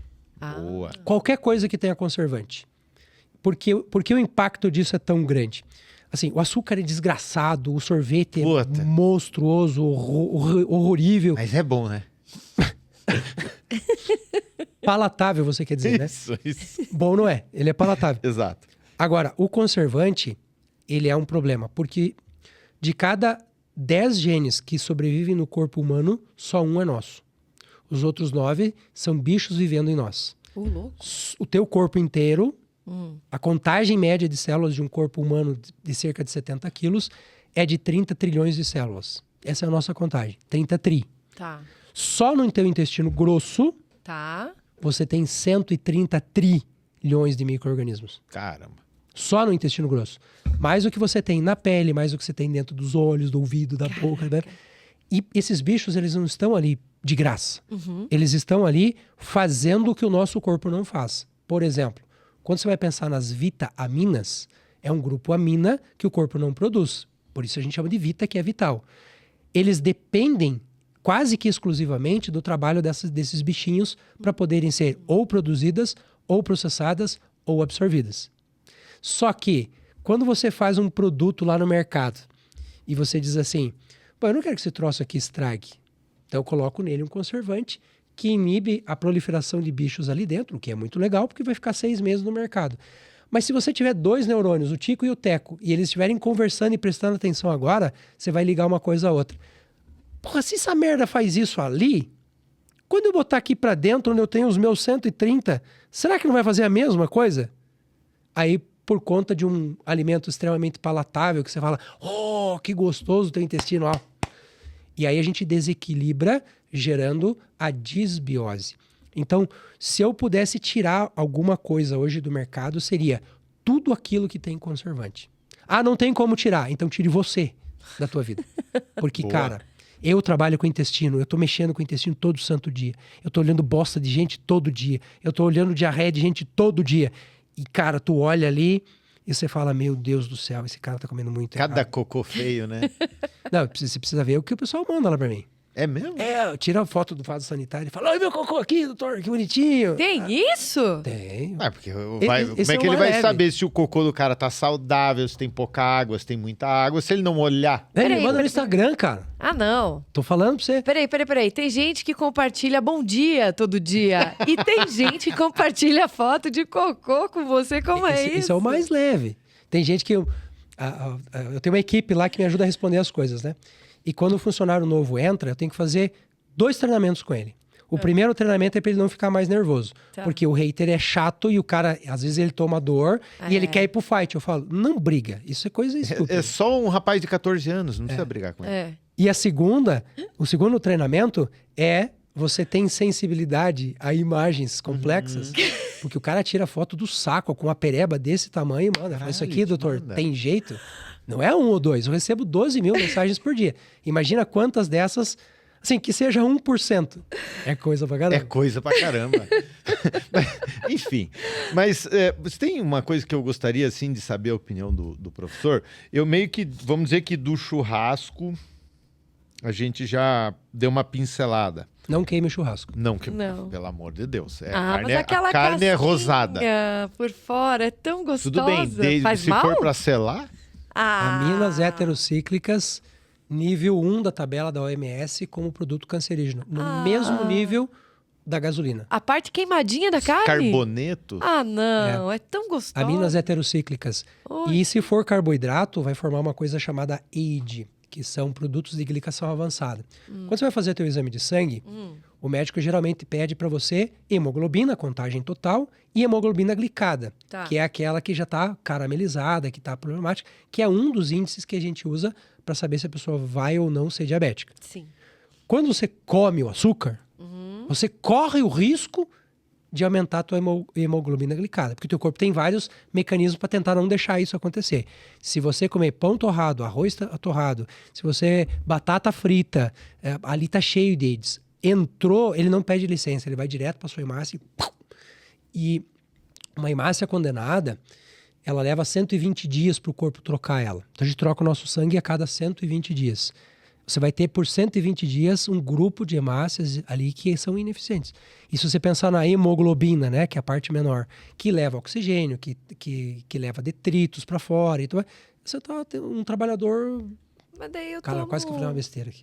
Mas Não, daí... mas é que assim, ó, o duro de ter o conhecimento é que justamente ele, sei lá, ele já põe o garfo na boca falando, foda-se, vou hemoglobina, pum, né? Você já tem a consciência, né? Tá se lascando com consciência. Exato, mas... Mas peraí, na churrascaria lá, o cara vem com aquele churrasco bonitinho e tal, é que é aquela parte mais... Tem que ser a mais crua, então. Não crua, eu diria não queimada. Tá. Porque assim, Carne imagina, mal passada é vida. imagina uma torrada. Você tem um pão caseiro que você fez, Ai, botou é tão ovo, né? bom. Fez um negócio maravilhoso. Torradinha de manhã. Aí você pegou esse pão, ali no pão, você usou fermento, Acabou naturalmente. com a minha alegria. Esse fermento, ele não é interessante para o nosso organismo. O que você pode fazer? Você pode pegar esse pão e congelar ele. Tá. Se você congelar, os grupos ali de carboidratos, eles vão se tornar mais condensados e vai se tornar um pão mais saudável. A gente fazia isso antigamente, fazia pão no sábado e daí congelava e usava durante a semana. Ele é maravilhoso para isso. Ou então, você pega esse pão e coloca numa torradeira. Por que isso é legal? Porque a torradeira elimina o brometo que tem ali dentro do fermento, que já é uma coisa boa. Ele vai preparar esse carboidrato para ser melhor digerido pelo seu organismo. Torrar o pão é uma coisa muito inteligente. Mas a palavra torrado não quer dizer torrado de escuro. Quer dizer que quando ele chegou naquela coloração que está quase no caramelo, já é a hora de tirar. Passou daquilo ali, tem formação de AIDS. Isso para carboidrato.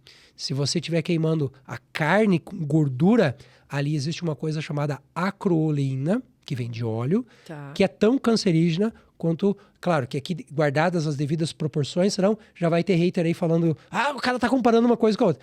Mas é como se você estivesse cheirando o escapamento do carro.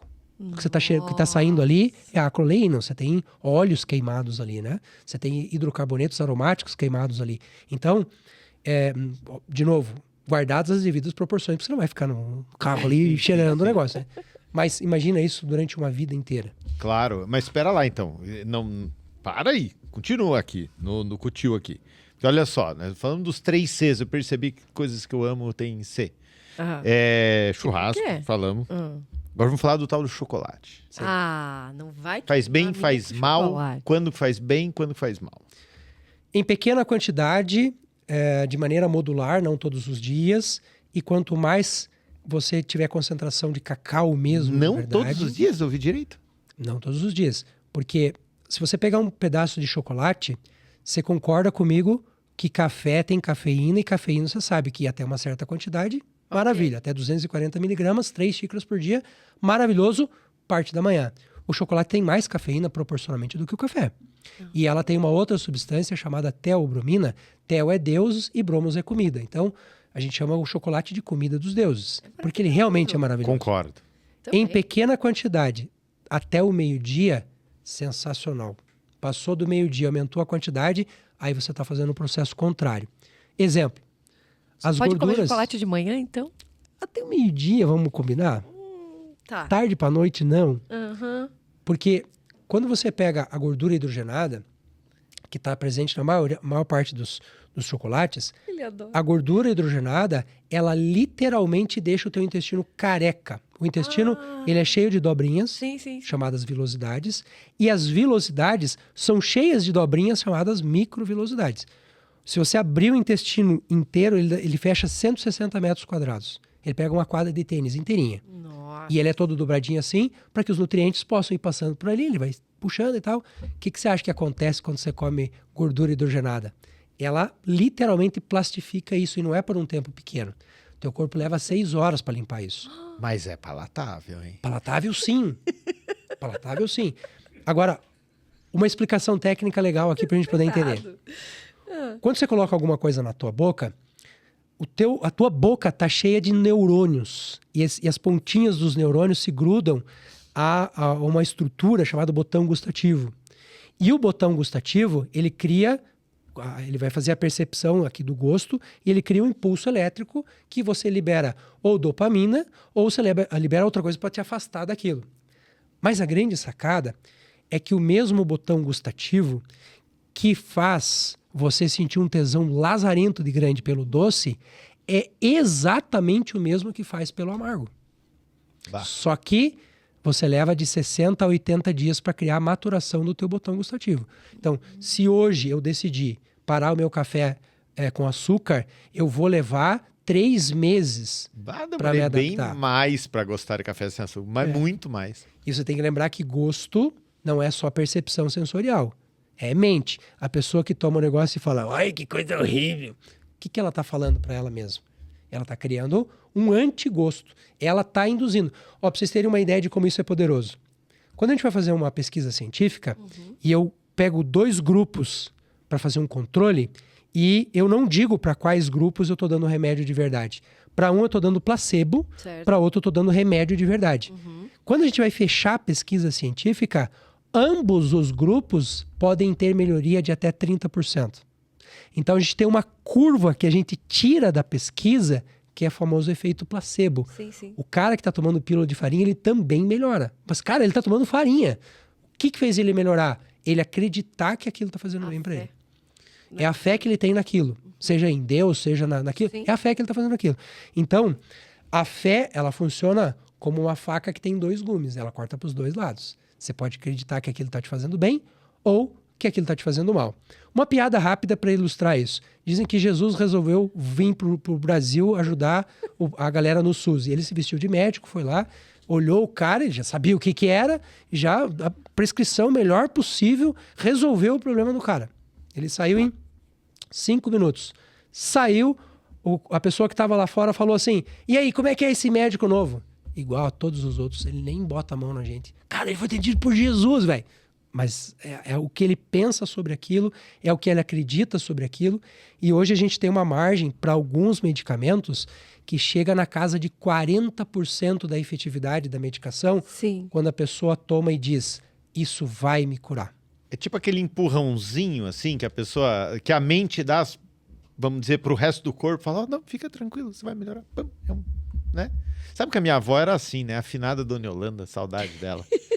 Ela era exatamente Não isso. nasce mais Não, a gente fala isso. E às vezes. e o médico, o que achou, vó? Aí, eu gostei, hein? O que a senhora achou? Quê? Não durou 5 minutos a consulta dele. Não valeu de Mas, nada. vó, o cara é tão bom que ele não Simples precisa resolve. ficar se provando pra senhora. Aham. Ele simplesmente te olhou, viu no teu zóio azul que a senhora tinha. Ah, eu duvido. Você acha que é assim mesmo? Eu falo, tenho certeza. O Mas ser humano é um ser gregário. Ele precisa de relacionamento, reconhecimento, abraço, carinho. prova. Precisa de prova o tempo inteiro, né? Você me ama? Me dá um presente. Isso. Materializa aquilo em Isso. forma de um presente. E agora vamos falar sobre o último C dos 3 Cs. Fiquei curiosa pra saber Que é qual o era. café. Ele já falou do Eu café já um achei pouquinho. que ia ser ali. a Coca-Cola. Não, que Coca-Cola. Sprite é bem melhor. Mas vamos falar do café agora. Sabe que o Sprite é pior, né? Bah, Ih, socorro. meu Deus. As Cara. bebidas feitas de limão são piores do que... Capaz. Bebendo... Tirando a Não, água com vamos criar limão de confusão. manhã, né? É. Água com Não, mas limão daí faz ele- bem. Não queremos Pronto. confusão com a Coca-Cola. Nem por nenhuma delas. Não. Mas então, sobre o café. O café, até 240 miligramas de cafeína, de um café bom, tomado na hora certa, é bem-vinda, é benéfica.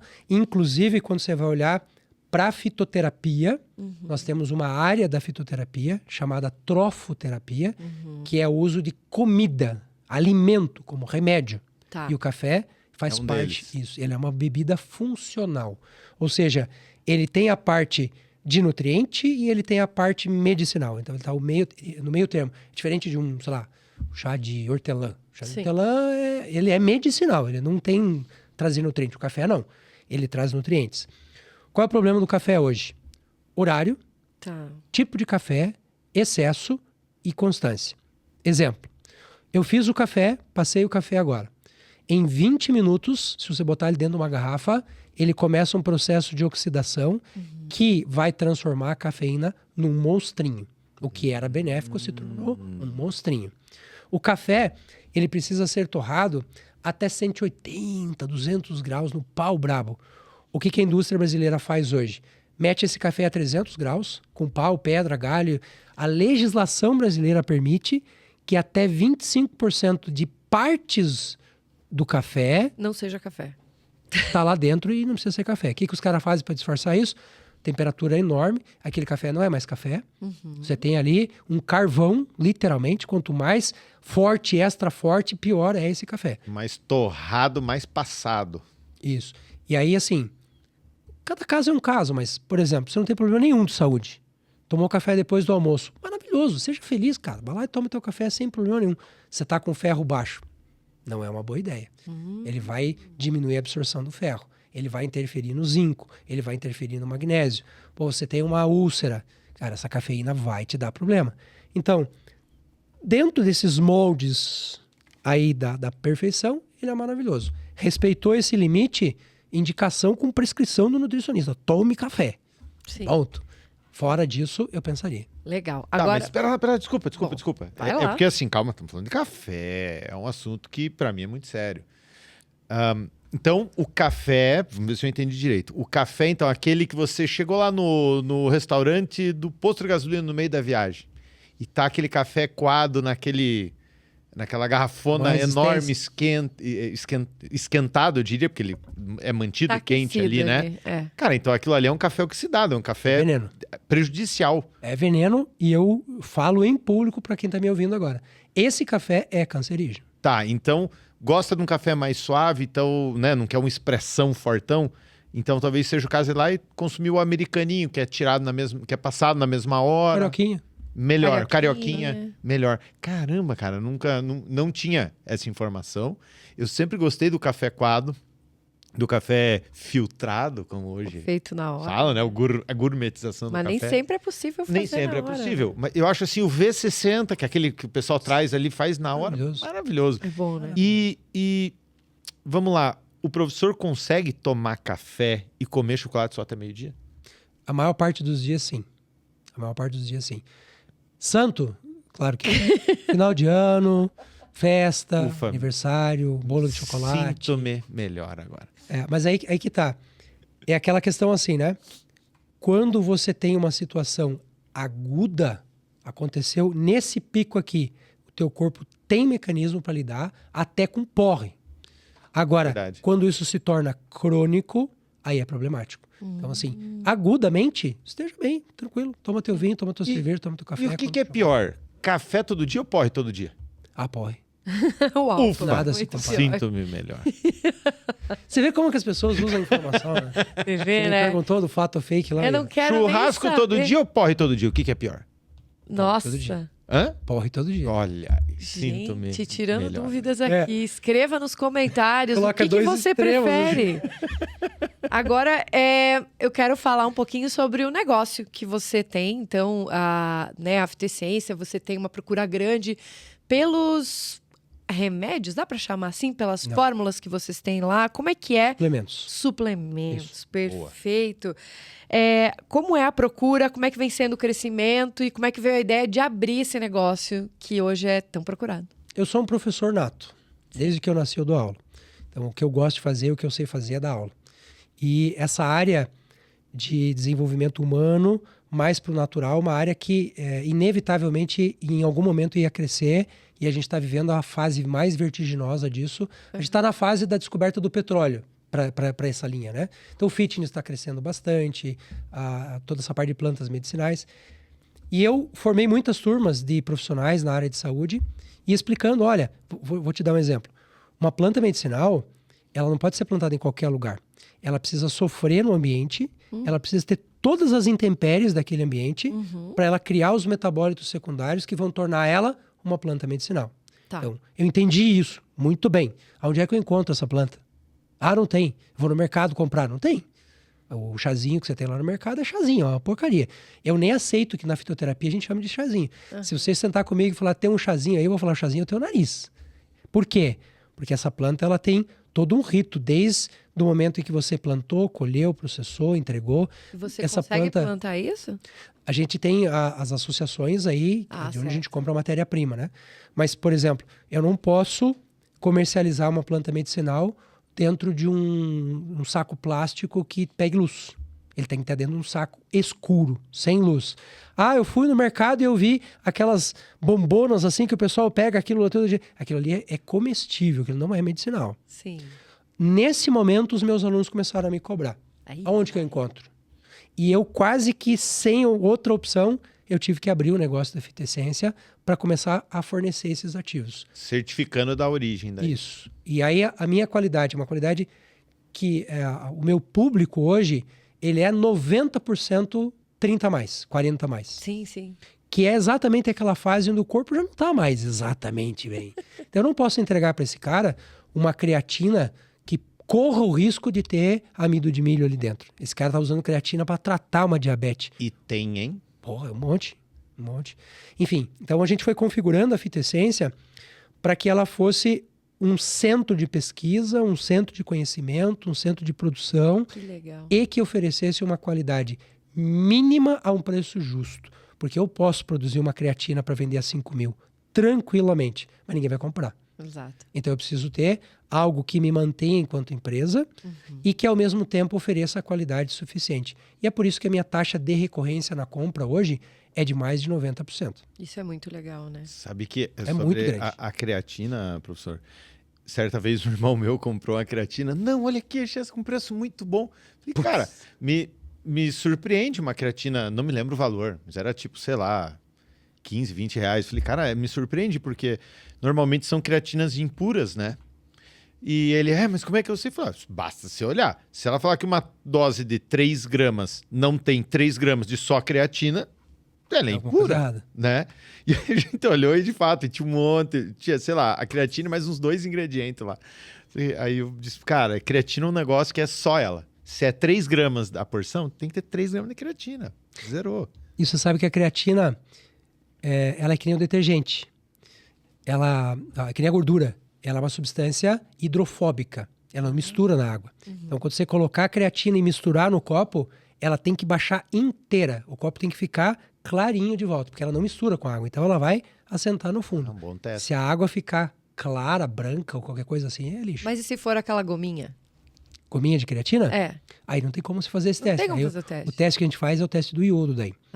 Se você colocar o iodo na gominha e ela mudar de cor, porque o iodo ele é marrom, né? Sim. Se ele continuar marrom, é creatina. Se ele ficar azul ou qualquer outra cor, laranjado, tem amido de milho junto. Aí o pessoal do aeroporto te pega. E aí eu quero aproveitar e fazer uma pausa aqui na nossa conversa para fazer um convite para você que está em casa, que também sonha em ter teu próprio podcast. A gente trabalha aqui então com os estúdios da Toca. Tá disponível para você gravar o teu conteúdo, entrevistar os teus clientes, os teus patrocinadores, teus convidados, transformar aí aquela sala de bate-papo, aquele papo no bar aí. Pode trazer isso para vídeo, trazer isso para o YouTube ou compartilhar conhecimento sobre os teus estudos com os teus parceiros através de um podcast. Então, a gente tem aqui os estúdios da Toca disponível para você para locação, no centro, aqui no coração de Curitiba, esperando você. E também a gente tem um espaço, que é o Estúdio 2, que a gente tem aí muita facilidade para você montar o teu setup, trazer a tua equipe de videomakers, fotógrafos e transformar também aquele teu conteúdo digital em algo que seja fácil para produzir, que esteja aqui no centro da cidade, né? E que tenha que tenha os equipamentos certos para ajudar você a produzir o teu conteúdo. O que muita gente não sabe quando resolve criar algo assim em casa é que, na verdade, existe sim uma fórmula de sucesso. Uma fórmula que está atrelada à qualidade de iluminação, qualidade da câmera, qualidade do microfone. Então eu realmente sugiro que você, no mínimo, procure saber, porque não é tão caro quanto você imagina. Aliás, é muito mais barato do que você montar o seu estúdio e que vai falhar ali por diversas vezes até você achar o que funciona. Então, eu recomendo que você dê uma olhada aqui no nosso @, entre em contato, porque, olha, a agenda esse mês já tá completa. Já tá praticamente completa, então entre em contato, marca teu horário e venha conhecer os nossos estúdios da Toca. E também eu quero saber como é que as pessoas fazem para entrar em contato contigo, afinal, você não para, né, professor? Meu Deus do céu, para achar essa pessoa aqui foi complicado. Como é que as pessoas entram em contato contigo, querem tirar dúvidas ou querem assistir uma aula sua? Como te encontrar? Todas as redes sociais, @Júlio Luchmann, Luchmann com CH, aonde você for eu tô. Mas você consegue responder todo mundo? A maioria. A maioria. Mas eu tenho uma equipe que me assessora também, pessoas que estão treinadas por mim e que conhecem os protocolos e quando foge daqueles protocolos, eles me mandam. Aí hoje eu tô... Foto ruim, cai com o Zezinho. Né? Tipo, foto boa, manda pra mim. Manda pra mim. E aí você também tá ministrando na faculdade, né? Você também tá ainda dando aulas. Aonde que você tá aí? Eu ainda sou professor convidado na Uninter, na PUC e no Instituto Gestalt em São Paulo. Ah, em São Paulo também. Sim. E você viaja o Brasil inteiro com as tuas palestras também, falando sobre os teus livros. Pra pessoa que quer contratar uma palestra tua também é pelas redes sociais? Pelo Instagram. Pelo Instagram também. Só mandar uma mensagem lá, tenho interesse e tal, minha assessoria já manda. Já encaminha também. Perguntas finais. E aí? Quais dúvidas ficaram? Eu tenho uma pergunta agora relacionada ao algoritmo e muita coisa que a gente fala às vezes, tenho 2 temas em pauta, esse aqui é melhor para o algoritmo. Se não existisse algoritmo, tá?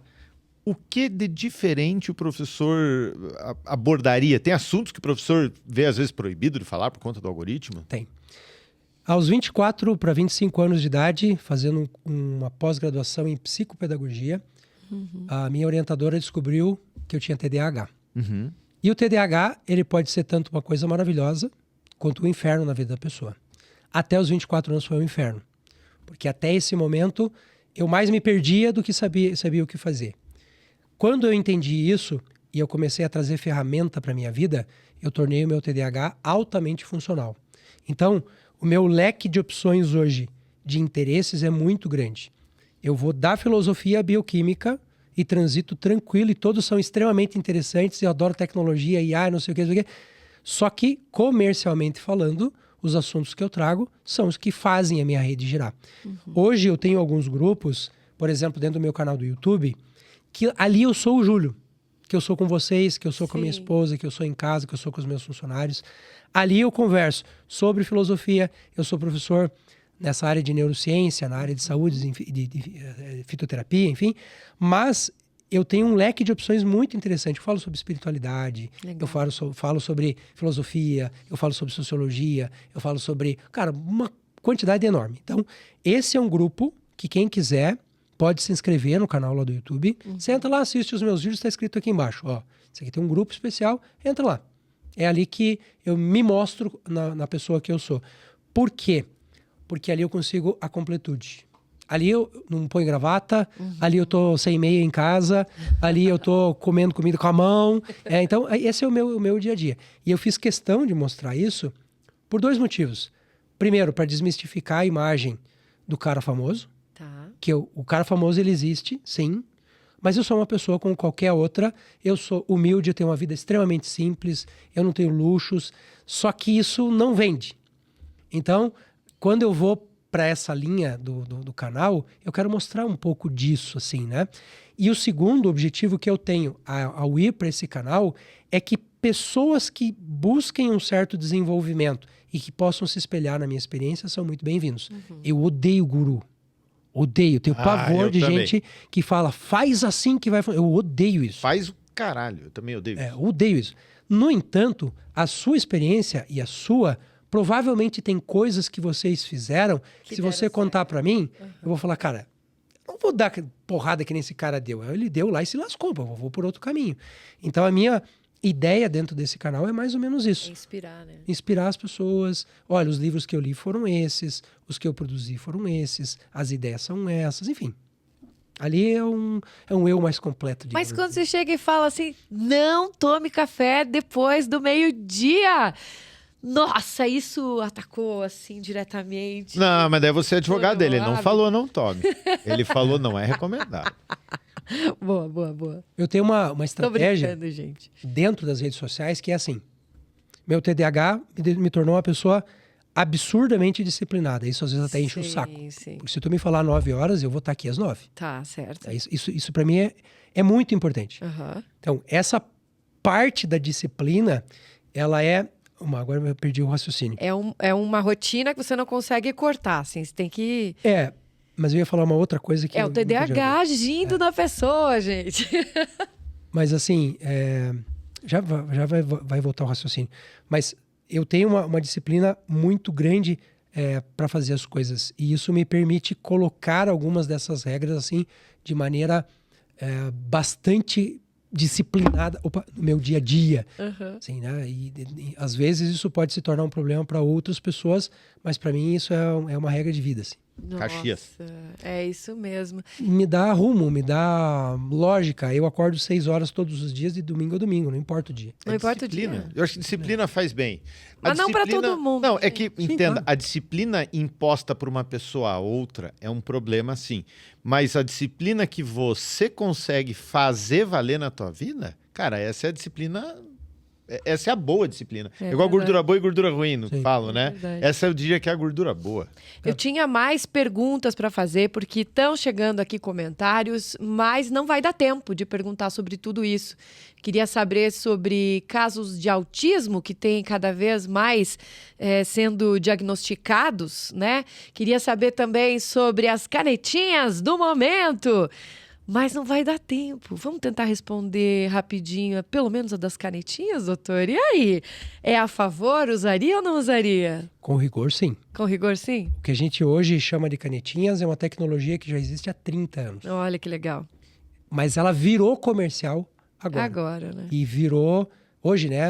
Não sei se vocês acompanharam, muito provavelmente você vai estar assistindo isso em outro momento, mas hoje teve uma grande operação da Polícia Federal, chamada Operação Narciso, contra medicamentos falsificados e não sei o que e tal.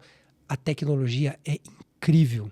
Só que quando você quer comprar mais barato de uma fonte que você não sabe da onde está vindo e você usa sem critério nenhum, nós sempre na saúde projetamos doenças para 50 anos. Sempre. O que vai acontecer nos próximos 50 anos e a indústria vai se adaptando a isso. É a primeira vez na história da humanidade que nós tivemos uma guinada em que a nossa projeção não é para 50 anos, é para 3. E a próxima doença da fase vai ser sarcopenia. Já é. Perda de massa muscular e osteoporose, perda de massa óssea. E isso está mais do que evidente, por causa do uso indiscriminado das canetinhas. Porque a pessoa, ela não se nutre mais. Ela toma a caneta e passa o dia com iogurte. E ela ainda acha isso... Porra, sensacional! Pô, passou o dia com iogurte. Não faz exercício. Nada. Só porque emagreceu não precisa fazer, né? É verdade. E o pessoal tá aqui me cobrando que quer saber se realmente tá tendo mais caso de autismo ou tá sendo diagnosticado mais? E a que você atribui isso? Pra gente fechar. Nós já vivemos uma fase da história da humanidade em que nós tínhamos um caso de autismo para 100 mil crianças. Até 2032 será 1 para cada 10 crianças. Caramba, tudo isso? Responde a tua pergunta? Responde. Não é só uma demanda reprimida por diagnósticos, que também é real. A gente não tinha profissional antes, a gente não sabia o que era. Para identificar, né? Mas sim, a gente está tendo um aumento muito significativo. Tem uma origem alimentar? Principalmente alimentar. Possivelmente alimentar. Condimentos, corantes, conservantes, produtos alimentícios. Mas você diz isso na gravidez? Não, ou antes? não, Na vida? tudo. É que a gente não tem exatamente ainda o que causa o autismo. A gente tem hipóteses. Por exemplo, a hipótese mais recente. Quanto mais velho é o pai, maior a chance da criança nascer autista. O pai, não a mãe. Quanto mais essa mãe está intoxicada, maior a chance dessa criança nascer autista. Se essa mãe fuma ou usa drogas. A maconha, por exemplo. A maconha é uma planta sensacional. Ela é uma planta incrível. Ela tem mais de 120 funções quando a gente vai olhar para ela quimicamente. Ela é sensacional. Agora, o prensadão cheio de THC que vem no motor do caminhão misturado com anfetamina vai afetar a grávida. Isso é um fato. Então, o uso de substâncias, o uso de álcool, nível de intoxicação, inflamação constante, tudo isso contribui. Legal. Espero que você tenha gostado desse papo. Professor, muito obrigada por ter topado vir aqui conversar com a gente. Agradecer também ao Daniel, nosso amigo querido, que fez a ponte ao trazer aqui o Dr. Júlio. Meu sócio querido. Conversar. Por causa dele que existe a É Fitecência. verdade. Teu sócio. Olha só que bacana, né? Vamos... Vai ter que vir aqui contar também. Um dia eu tinha uma baita ideia e ele me disse, eu conheço um cara que conhece um cara que pode te ajudar. Aí a Fitecência é monstro hoje. Que bacana. Muito bem. E se você gostou desse episódio, deixa o seu like. Se você gostou muito, considere se inscrever aqui no canal. Se você também puder estar assistindo pelo celular ou pelo tablet, dá aquela puxadinha no comentário pro lado que você vai ter uma nova forma de engajar clicando ali no hype. E você pode fazer isso até 3 vezes, sabia? Você pode sair do vídeo, entrar de novo, puxar, fazer de novo. Isso aí ajuda a jogar isso aqui para mais pessoas, porque todo tipo de forma de engajamento é bem-vindo e o YouTube assim entende que foi um vídeo importante para você. Eu sou Paulo, essa foi a Alana, professor Júlio, mais um Toque Podcast, um abraço, até a próxima. Valeu.